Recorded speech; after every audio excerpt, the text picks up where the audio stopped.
Makakausap po natin ngayon si dating DPWH Secretary Rogelio Babe Singson. Magandang gabi po sa inyo, Secretary Singson. Magandang gabi, Corina, to your millions of listeners. Opo, billions po, kaya po kami bilyonaryo. Bilyonaryo. Okay, Mr. Secretary, unang-una, bakit po kayo, final na ba na kayo po hindi tatanggap nitong posisyon sa DPWH? Well, binigay na nga kay Secretary Vince Dizon, so I guess the question is, bakit po ninyo hindi tinanggap? It would be very difficult for an outsider. No? You have to go through commissioner appointments. You have to go through the many anomalous projects that are in the DPWH budget. No? So I don't think tama yung rekomendasyon, tama yung desisyon ng Pangulo na kumuha lang from the existing secretaries. And I think Vince Dizon was a very good choice. Okay, so kayo po ba ay willing na maging within a consultative position in government regarding the problems of flooding? Actually, I've been in contact with Vince even when he was Secretary of DOTR for some of the projects that we are working with him, especially the bus carousel on EDSA. And frankly, last night, sabi ko, Vince, if there's anything I can do, let me know. Opo. So, sa palagay po ba ninyo, Sec, matagal na itong kalakaran? Kasi ngayon lang natin ito lahat naririnig mula Mayo pa lang, ano?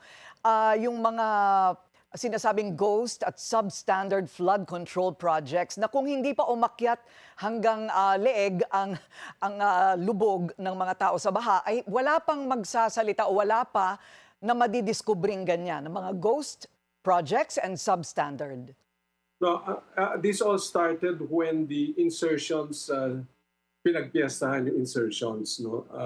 And I think during my time, I can show data that very, very minimal ang insertions. No? In fact, I recall Senator Ping, when he was senator during our time, yan kagad ang itatanong niya sa akin, Sec, ano ba yung sinubmit yung NEP? At ano yung lumabas na GAA.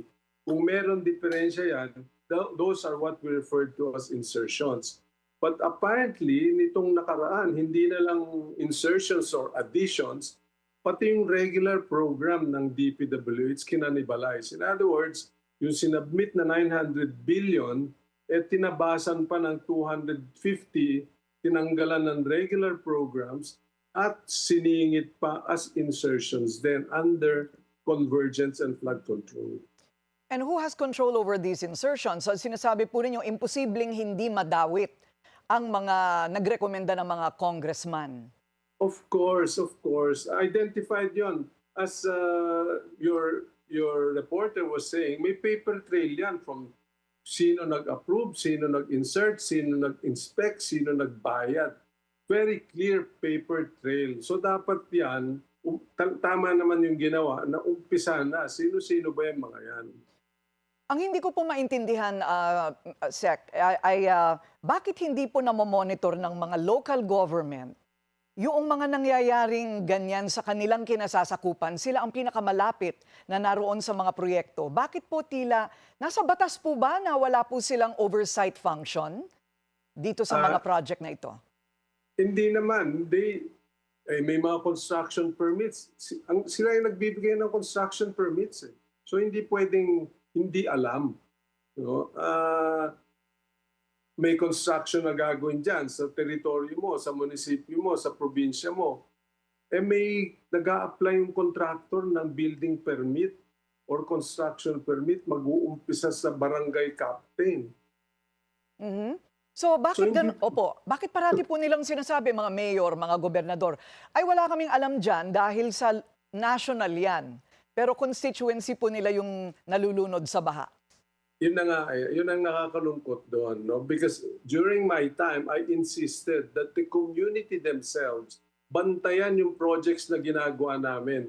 I used to call on the parish priest, the community leaders, at saka yung principal, at sabi ko sa kanila, plus media, sabi ko, pakitulungan nyo kaming magbantay dyan sa mga projects na ginagawa sa community nyo dahil pagka yan sa laula, kayo mapeperwisyo. We want those projects to benefit your community. So makialam kayo, pakialaman nyo yan. Ito yung sinasabi namin. People have just taken things for granted. Yung civic-mindedness been lost. Should it be in law? Siguro po kailangan pa ng ngipin o mas malinaw ang pananagutan ng mga nakapaligid sa isang proyekto para ito po ay magamot. It is incumbent upon the organization like DPWH to call on the community. Engage with the community. Meron po kaming gagawin dito na flood control o highway. No? Okay ba sa inyo to? Dahil kung hindi, ililipat namin sa ibang lugar. Those are part of engaging the community. I've always been an advocate of community engagement. So meaning there is no necessity for more law? Hindi na kailangan. Oo. Hindi na. Aha. Dadagdagan pa natin. So kailangan po talaga may pananagutan din ng mayor at ang governor dito po sa mga proyekto sa kanilang kinasasakupan. Whoever approves the building permit or the construction permit, whether it's a school building, a road, or a flood control infrastructure. Okay. So huli na lamang po, ano po ang inyong payo kay bagong DPWH Secretary Vince Dizon? Good luck. Oo nga. Maraming salamat sa inyong oras, former DPW. Napakadugo. Yes, sir. Napakadugo ng assignment niya, but I really wish him all the well, all the success. Because marami naman mga honest and professional employees sa DPWH na nadadamay lang because of the few, or shall we say, mga bad eggs na nandiyan dyan.